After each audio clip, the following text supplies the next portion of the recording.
Oke, Assalamualaikum warahmatullahi wabarakatuh. A'udzubillahi minasyaitonirrajim. Bismillahirrahmanirrahim. Alhamdulillahirabbil alamin. Allahumma shalli ala Muhammad wa ala ali Muhammad. Rabbana zalamna anfusana wa illam taghfir lana wa tarhamna lanakunanna minal khasirin. Rabbi shrah li sadri wa yassir li amri wahlul 'uqdatam min lisani yafqahu qawli. Amin amin ya rabbal alamin.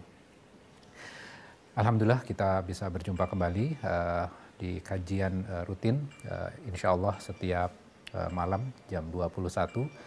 Hari ini kita akan kembali lagi belajar dari surat Al-Fatihah. Sebelumnya kita sudah belajar bagian awal dari surat Al-Fatihah ini dan insyaallah hari ini kita akan lanjutkan kembali. Nah, sebelumnya kita sudah belajar tentang Alhamdulillahirabbil alamin, Ar-Rahmanir-Rahim, Maliki yaumiddin, Iyyaka na'budu wa iyyaka nasta'in. Kita sudah belajar di bagian awal surat Al-Fatihah ini, Allah menjelaskan tentang dirinya. Dan Allah menjelaskan dirinya dengan sangat sederhana, sangat simple, dan tidak complicated. Sehingga dengan background apapun, insya Allah bisa memahami tentang Allah ini. Nah, setelah kita sudah mempelajari tentang Allah ini, maka kita sampai pada sebuah kesimpulan. Setelah kita tahu Alhamdulillahirrabbilalamin, segala puji dan terima kasih hanya untuk Allah, Tuhan semesta alam atau Tuhannya manusia. Kemudian yang kedua adalah Allah itu adalah Ar-Rahman dan Ar-Rahim, Allah yang maha pengasih dan maha penyayang. Dan kasih sayang Allah itu luar biasa, sangat sayang, sangat menjaga kita. Ar-Rahman berarti menjelaskan pada saat sekarang, sedangkan Ar-Rahim menjelaskan untuk future. Kasih sayang Allah yang kita harapkan di masa yang akan datang. Ketika hari kiamat kelak, ketika hari pengadilan, kita mengharapkan rahimnya Allah ini. Kemudian berikutnya kita belajar tentang Malik Yaumiddin. Malik Yaumiddin ini apa? Allah adalah pemilik hari pengadilan, hari pembalasan. Nah, setelah kita tahu bagian awal ini tentang Allah, maka kita sampai pada sebuah kesimpulan. Kesimpulannya apa? Setelah kita tahu tentang Allah, maka kesimpulan kita adalah Iyyaka na'budu wa iyyaka nasta'in. Hanya kepadamu lah kami menyembah dan hanya kepadamu minta pertolongan. Nah, ini yang kita sudah pelajari di hari-hari sebelumnya. Insya Allah kita akan lanjutkan kembali. Nah, kita akan mempelajari lebih dalam sedikit tentang Iyyaka nasta'in. Hanya kepadamu lah kami minta pertolongan. Kapan kita minta pertolongan ini? Jawaban ini sebenarnya adalah sederhana, yaitu ketika kita desperate, ketika kita dalam kondisi yang tertekan, kondisi yang sudah tidak punya harapan, sehingga kita akan minta tolong. Contohnya begini, sebagai sebuah ilustrasi. Ketika kita naik ke atas gunung, kemudian kita sudah mendekati puncaknya, kemudian tiba-tiba di puncak gunung ini kita terpleset. Kita terpleset, kemudian tangan kita meraih sebuah ranting, dan ranting itu kita tahu tidak akan tahan lama, pasti akan jatuh juga. Dengan kondisi yang seperti ini, kita akan membutuhkan pertolongan. Dalam kondisi seperti ini kita bisa nggak, "Woi, tolong, saya akan jatuh. Kalau jatuh saya pasti akan meninggal dunia. Kalau saya jatuh pasti saya nggak akan selamat. Kalau jatuh saya masih punya tanggungan di rumah, saya masih punya anak kecil." Bisa berkata seperti itu enggak? Tentu tidak. Karena kondisinya apa? Kondisinya udah urgent. Kondisinya sudah genting sekali. Ketika kondisi genting seperti itu, kita tidak akan berpanjang-panjang kalimat. Apa yang kita lakukan? Tolong, tolong, tolong. Itu yang kita akan ungkapkan. Jadi ketika kondisinya kita sudah tidak mampu, dan kita minta tolong gitu loh, maka kita cenderung untuk mengungkapkan kata dalam bentuk yang sederhana. Tolong. Itu. Nah, sekarang kita balik lagi kepada surat Al-Fatihah ini. Iyyaka nasta'in. Itu direct sekali gitu loh. Hanya kepadamu kami minta tolong. Sesederhana itu. Iya. Kita langsung ketika kondisi kita desperate, kemudian kita akan mengatakan Iyyaka nasta'in. Ini menunjukkan sebuah urgensi. Jadi ketika kita mengatakan Iyyaka nasta'in, itu bukan hanya sekedar ayat saja, tapi itu harus kita resapi, kemudian hati kita juga ngikut bahwa kita benar-benar membutuhkan. Membutuhkan apa? Membutuhkan pertolongan gitu loh. Nah, kondisi sekarang gitu loh, dengan kondisi pandemi gitu loh, COVID-19 gitu loh. Kita kan dalam kondisi SOS. Ketika kita keluar bisa saja kena. Bahkan ketika di rumah pun gitu loh. Kita bisa lihat story-nya, ternyata bisa kena. Karena ada kiriman barang dari luar. Jadi kondisinya, kondisi yang SOS, sehingga kita membutuhkan pertolongan. Maka kita bisa mengungkapkan iyyaka nasta'in. Jadi benar-benar dengan penuh perasaan. Nah, ketika kita mengucapkan iyyaka nasta'in, hanya kepadamu minta pertolongan. Berarti kan kita minta pertolongan hanya kepada Allah gitu loh. Oke, sekarang kita lihat. Misalnya ketika kondisi kita sakit, kemudian ditolong oleh seorang dokter, kita biasanya apa? Langsung minta tolong kepada dokter tersebut. Atau hal yang contoh yang lain misalnya. Nah, seringkali kan kita bertanya gitu loh. Ketika kita tidak tahu, kita bertanya kepada, saya langsung nanya kepada ustadz saya. Ustadz saya punya masalah ini dan itu dan segala macamnya. Kemudian kita ungkapkan problematika kita kepada ustadz kita. Kelihatannya tidak ada yang salah kan? Kelihatannya tidak ada yang salah. Tapi kalau kita balik lagi kepada iyyaka nasta'in, itu adalah sebuah ikrar. Ikrar yang kita ucapkan kepada Allah. Hanya kepadamu kami minta pertolongan. Tapi dalam praktek kehidupan kita seringkali apa? Kita melupakan ayat ini, kemudian langsung minta kepada makhluk. Langsung minta kepada ustadz kita, tanpa kita minta dulu kepada siapa? Tanpa kita minta dulu kepada Allah. Dan kalau kita lihat, Rasulullah sangat menyarankan kepada kita, gitu, mensunnahkan kepada kita untuk membaca surat Al-Kahfi setiap hari Jumat. Kemudian di dalam surat Al-Kahfi itu diceritakan tentang pemuda-pemuda Ashabul Kahfi. Pemuda-pemuda yang tinggal di gua. Siapa pemuda-pemuda Ashabul Kahfi ini? Tidak diceritakan detailnya. Pemuda-pemuda Ashabul Kahfi ini adalah pemuda yang cuman hanya punya satu pengetahuan yang diceritakan di dalam surat Al-Kahfi itu. Apa pengetahuannya? Hanya menyembah satu Tuhan gitu loh. Ulama-ulama besar yang puluhan tahun belajar tentang agama, setiap hari Jumat belajar lagi kepada Al-Kahfi. Terus hebatnya apa pemuda-pemuda Ashabul Kahfi ini? Allah menceritakan di dalam surat Al-Kahfi itu pemuda-pemuda Ashabul Kahfi ini hanya satu pengetahuan aja yang dimiliki, yaitu hanya menyembah satu Tuhan saja, tidak menyembah yang lain. Nah, tidak banyak informasi yang mereka peroleh gitu loh. Kemudian ketika dalam kondisi mereka bingung, kemudian mereka dikejar oleh pasukan istana untuk dihabisi, untuk dibunuh gitu loh. Maka pemuda-pemuda Ashabul Kahfi itu berdoa. Doanya apa? Rabbana atina min ladunka rahmah wa hayyi' lana min amrina rasyada. Jadi mereka meminta rahmat, minta petunjuk kepada siapa? Kepada Tuhannya. Mereka sudah tahu, mereka sudah mendapatkan petunjuk. Tapi mereka minta petunjuk lagi supaya ditunjukkan jalan yang benar kembali gitu loh. Terus diberikan petunjuk gitu loh. Nah, bayangkan kondisinya pada zaman kita sekarang. Seringkali kan kita mungkin bedanya dengan Ashabul Kahfi, kalau kondisi kita sekarang adalah kita banyak informasi. Satu ustadz berkata seperti ini, ustadz yang lain mungkin berbeda. Ada satu fatwa, ternyata ada fatwa yang lain. Kemudian kita setelah melihat semuanya gitu loh, kadang kita bingung, ini yang benar yang mana ya? Pernah nggak mengalami hal seperti itu? Mungkin kita pernah mengalami hal itu. Terus apa yang kita lakukan? Nanya pada ustadz yang lain gitu loh. Ketika nanya ustadz yang lain, bisa jadi jawabannya juga bisa berbeda atau sama. Nah, harusnya kalau kita belajar kepada Ashabul Kahfi, pemuda-pemuda Ashabul Kahfi, bedanya adalah mereka sedikit informasi. Tidak ada nabi dan rasul pada era mereka, sama dengan kita kan. Rasulullah tidak hadir di hadapan kita. Jadi mereka itu hidup, pemuda-pemuda Ashabul Kahfi itu hidup di era setelah Nabi Isa meninggal, sebelum Rasulullah diutus menjadi nabi dan rasul.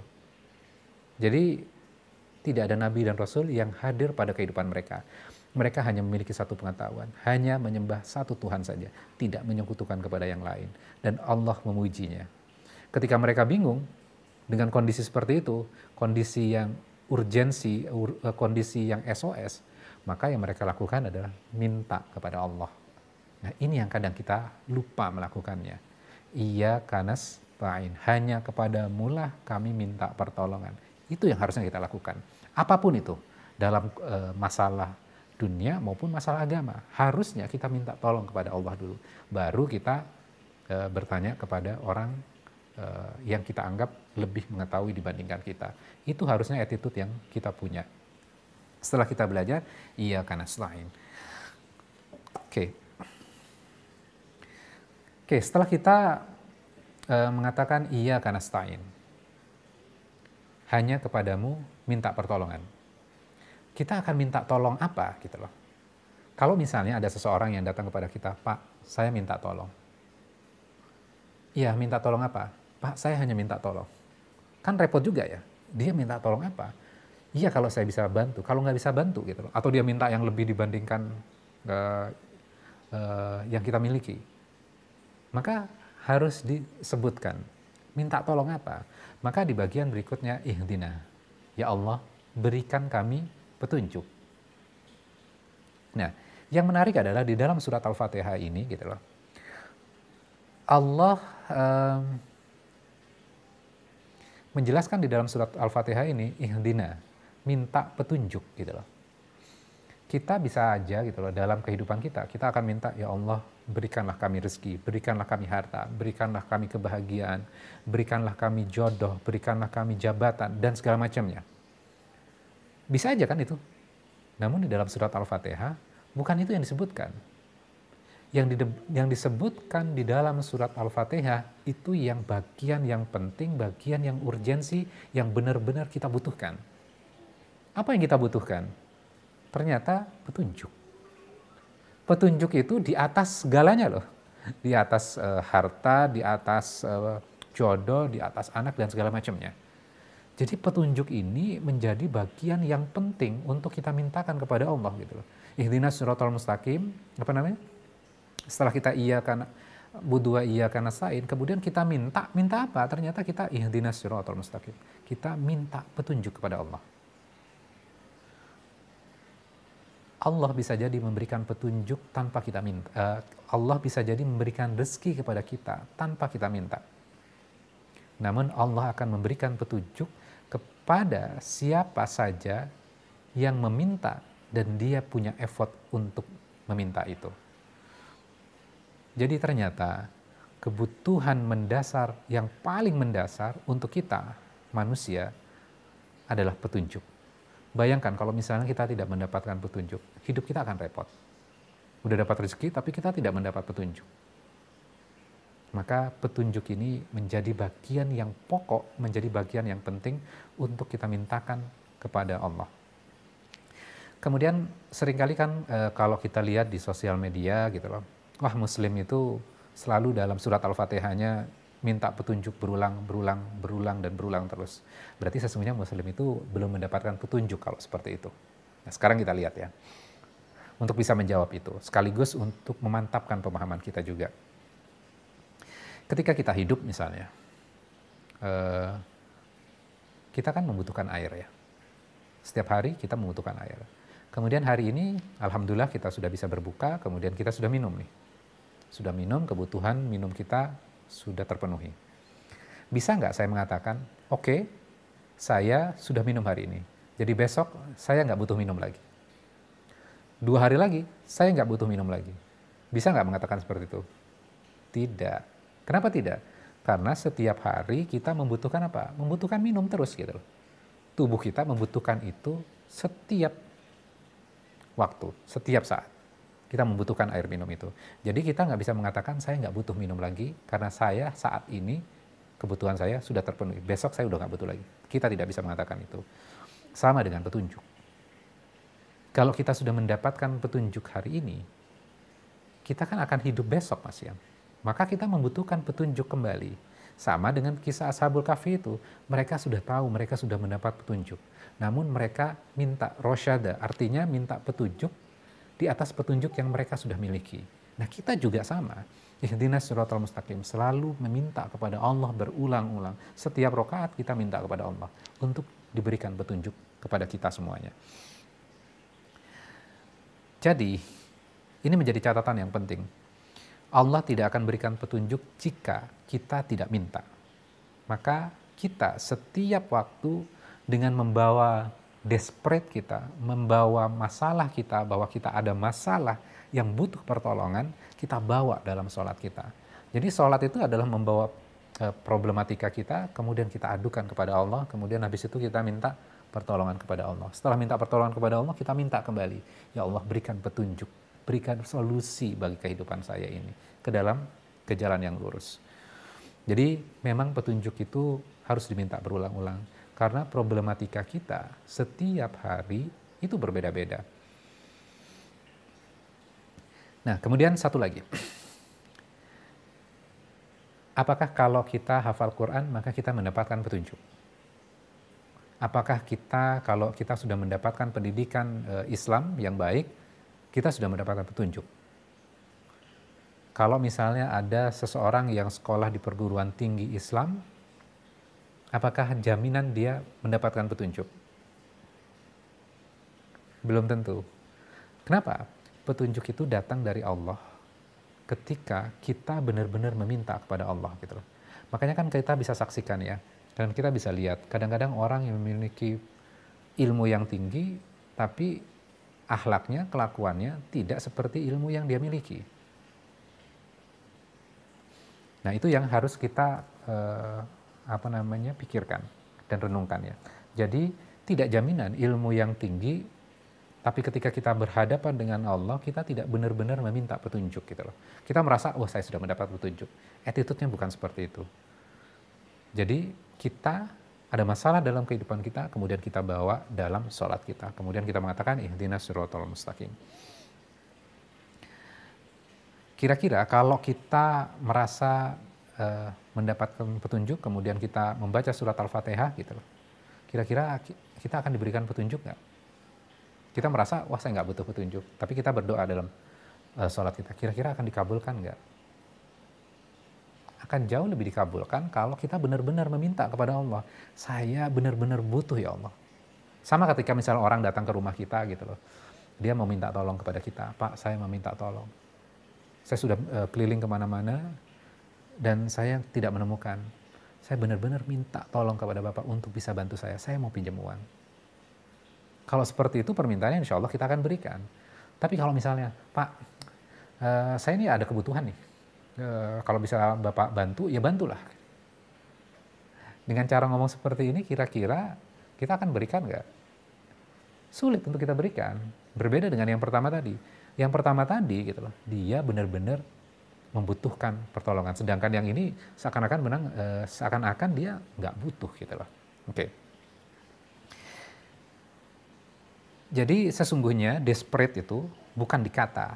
Ketika kita mengucapkan iyyaka nasta'in, iyyaka na'budu wa iyyaka nasta'in, tapi itu harus ada pada attitude kita, harus ada pada perasaan kita, dan itu masuk ke dalam hati kita. Oke, mungkin bacaan kita bagus, bacaan kita indah, tapi kalau hati kita tidak benar-benar meminta petunjuk, kira-kira akan kosong nggak tuh? Ya sama ketika, Pak saya minta tolong, ngomongnya cepat sekali gitu loh. Maka kita harus masukkan perasaan kita, hati kita ketika kita minta tolong kepada Allah. Iyyaka nasta'in, iyyaka na'budu wa iyyaka nasta'in, ihdinas siratal mustaqim. Jadi dengan penuh perasaan. Jadi bukan membaca iyyaka na'budu wa iyyaka nasta'in, ihdinas siratal mustaqim. Mana urgensi kita, butuhnya mana gitu loh. Maka kita harus menunjukkan kita benar-benar membutuhkan pertolongan. Itu yang harusnya ada ketika kita membaca surat Al-Fatihah ini, terutama bagian permintaan kita kepada Allah gitu ya. Oke, ini untuk mempertegas, memperdalam aja. Kalau misalnya saya haus, saya minta tolong kepada seseorang, saya minta air dong. Beda nggak dengan, aduh saya haus sekali, Bapak bisa sediakan air buat saya nggak? Saya minta tolong banget. Insya Allah akan diberikan tuh. Karena kita benar-benar merasa diri kita butuh air itu. Sama ketika kita menghadap kepada Allah, ya Allah, saya butuh pertolonganmu ya Allah. Saya butuh petunjukmu.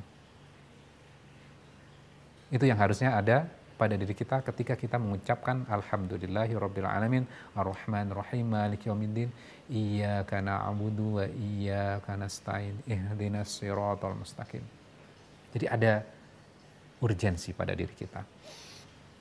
Jadi kesimpulannya adalah apa yang kita sudah pelajari pada hari ini adalah kita dalam kondisi desperate dalam hidup, kita kesulitan dalam kehidupan, kita struggling dalam kehidupan, sehingga ketika kita dalam kondisi seperti ini, kita memang benar-benar membutuhkan pertolongan Allah. Allah tidak butuh dengan kesempurnaan bacaanmu, tapi kesadaran hatimu yang benar-benar membutuhkan Allah. Nah, insya Allah ini yang akan didengar oleh Allah gitu loh. Bahwa kesempurnaan bacaan penting, tapi kita jangan melupakan apa? Memasukkan hati ketika membaca surat Al-Fatihah itu. Jadi sesungguhnya Allah tidak butuh dengan kedalaman ilmu kita, tapi hati kita yang sadar bahwa kita benar-benar membutuhkan Allah. Jadi bacalah dengan hati, bukan dengan hafalanmu. Mudah-mudahan ini bisa memberikan pemahaman pada diri kita, memperdalam pemahaman kita untuk kita mendalami surat Al-Fatihah ini dan kita benar-benar menghayati dari apa yang kita baca ini. Oke, silahkan, tadi ada beberapa pertanyaan. Surat Al-Baqarah, oke, kita masih dalam kalimat apa yang dimaksudkan. Insya Allah nanti di bagian yang terpisah ya. Mungkin Ustadz minta tolong dijelaskan ayat 37 surat Al-Baqarah, ada kalimat taubah yang diberikan kepada Nabi Adam. Kalimatnya apa yang dimaksud? Kalau kita baca tafsirnya, ini menjelaskan bahwa Allah mengajarkan kepada Nabi Adam dan istrinya sebuah kalimat. Kalimatnya apa? Rabbana zalamna anfusana wa illam taghfir lana wa tarhamna lanakunanna minal khasirin. Jadi kalimat pertobatan ya yang diajarkan kepada Nabi Adam. Maka setelah mengucapkan itu dan Allah mengajarkan, kemudian mereka mengucapkan itu dengan hati, maka Allah mengampuni dosa Nabi Adam dan istrinya. Oke. Pasnya iya karena na'budu wa iyyaka nasta'in, kita bisa berdoa walaupun kita berdiri pas sholat. Tadi udah dijelaskan bahwa iyyaka na'budu wa iyyaka nasta'in itu benar-benar itu adalah permintaan kita. Dan permintaan kita apa? Yang urgent adalah di dalam surat Al-Fatihah, dan Allah mengajarkan kepada kita yang urgent adalah kita minta petunjuk gitu loh. Jadi petunjuk itu macam-macam ya. Guide itu macam-macam. Insya Allah nanti kita akan jabarkan kembali tentang ihdinas siratal mustaqim ini. Terima kasih Bu Umira atas pertanyaannya. Rutin menyampaikan pertanyaan. Boleh tahu siapa pemimpin atau penguasa, siapa yang mengejar pemuda-pemuda Ashabul Kahfi? Oke. Kalau kita baca tafsirnya, kalau kita lihat Al-Qur'annya, maka Al-Qur'an tidak menjelaskan siapa penguasa yang mengejar-ngejar pemuda-pemuda Ashabul Kahfi itu. Kisah itu adanya di mana? Kisah itu adanya di dalam kitab tafsir. Dalam kitab tafsir. Jadi ini mindset ya, ketika kita belajar Quran, maka kita harus fokus kepada apa yang ada di dalam Al-Quran. Bahwa keingintahuan kita terhadap behind the scene-nya gitu loh, historinya itu menjadi penting juga. Tapi jangan sampai kita kehilangan esensi dari ayat-ayat yang ada di dalam Al-Quran sendiri. Karena kalau bagian itu penting gitu loh, sangat penting, pasti Allah akan ceritakan. Ketika Allah tidak memasukkan ke dalam Al-Quran, maka kita fokus kepada yang penting di dalam Al-Quran itu. Namun kadang seringkali kan kita fokus kepada yang di luar Al-Quran. Contohnya misal gini, siapa pemuda Ashabul Kahfi itu? Yang di dalam gua itu berapa jumlahnya? 4 anjingnya, 5, 6 anjingnya, atau seperti apa? Allah nggak jawab loh itu. Karena itu bukan hal yang penting, bukan hal yang esensial. Tapi apa? Apa yang dilakukan oleh pemuda Ashabul Kahfi itu? Itu menjadi poin yang penting. Oke. Siapa penguasa-penguasa itu? Itu bisa dibaca di kitab tafsir. Intinya bahwa penguasa itu, raja itu mengadakan sebuah selebrasi, sebuah pesta. Kemudian setiap orang yang datang diminta menyembah sebuah patung. Semua mau menyembah itu, kecuali beberapa pemuda-pemuda. Pemuda ini nggak mau menyembah patung itu, karena mereka berprinsip yang disembah itu hanya satu Tuhan saja. Sehingga mereka tidak mau melakukan. Kemudian akhirnya dilaporkan kepada raja, dan raja mendengar hal ini, sehingga dia memerintahkan pasukan. Untuk apa? Membunuh dan mengejar pemuda-pemuda tersebut. Mereka lari ke gua. Kemudian mereka minta perlindungan kepada Allah. Begitu kira-kira cerita singkatnya. Oke, cukup. Mudah-mudahan ini bisa menambah wawasan kita dan menambah pemahaman kita terhadap Al-Quran ini. Ada beberapa yang request untuk live juga. Silakan, saya kan live kan, silakan.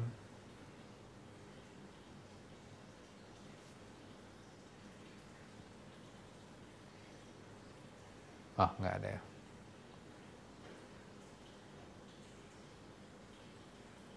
Oke, kita tutup. Kita beristirahat dulu. Insya Allah besok kita sahur kembali, kemudian qiyamul lail, kemudian tadarus kembali.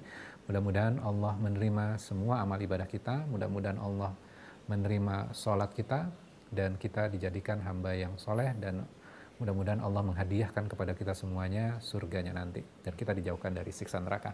Kita tutup dengan doa kafaratul majelis. Subhanaka wa bihamdika asyhadu an la ilaha illa anta astaghfiruka wa atubu ilaik. Mohon maaf jika ada yang kurang berkenan. Wabillahi taufik wal hidayah. Wassalamualaikum warahmatullahi wabarakatuh.